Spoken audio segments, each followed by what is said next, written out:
తెలుగు సినీ పరిశ్రమలో తనకంటూ ప్రత్యేకమైన గుర్తింపు తెచ్చుకున్న నటి సత్యకృష్ణన్ శేఖర్ కమ్ముల సినిమా ద్వారా ఇండస్ట్రీలోకి వచ్చి అక్క వదిన పాత్రలతో మంచి పేరు సంపాదించుకున్నారు. ఇప్పుడు తల్లి పాత్రలో కూడా మెరుస్తూ ప్రేక్షకులను ఆకట్టుకుంటున్నారు. ఇటీవల ఇచ్చిన ఓ ఇంటర్వ్యూలో ఆమె తన కెరియర్ గురించి ఆసక్తికరమైన విషయాలను పంచుకున్నారు. ముఖ్యంగా మెంటల్ కృష్ణ సినిమా తన కెరియర్ పై ఎలా ప్రభావం చూపిందో చెప్పి అందరినీ ఆశ్చర్యపరిచారు. పోసాని కృష్ణమురళి దర్శకత్వంలో వచ్చిన ఈ సినిమాలో హీరోయిన్ గా నటించిన సత్యకృష్ణన్ ఆ సినిమా తనకు పేరు తీసుకొనొచ్చిన తర్వాత అవకాశాలు తగ్గిపోయాయని చెప్పుకొచ్చారు. మెంటల్ కృష్ణ తర్వాత నిర్మాతలు తనను కేవలం హీరోయిన్ రోల్స్ కోసమే సంప్రదించారట.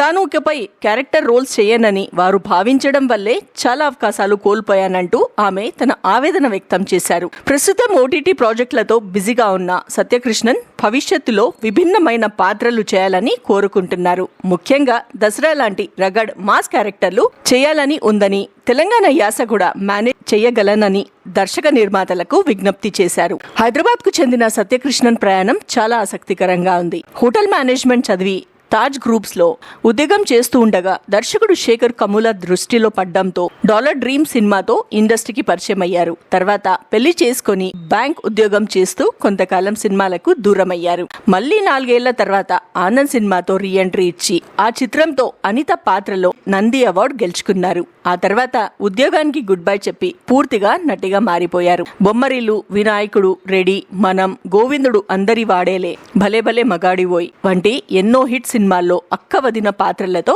ప్రేక్షకులను మెప్పించారు. అయితే ఇప్పుడు మళ్ళీ కొత్త తరహా పాత్రలతో తనను తాను నిరూపించుకోవాలని చూస్తున్న సత్యకృష్ణన్ ఈసారి ఏ రేంజ్ లో రీ ఎంట్రీ ఇస్తారో వేచి చూడాలి.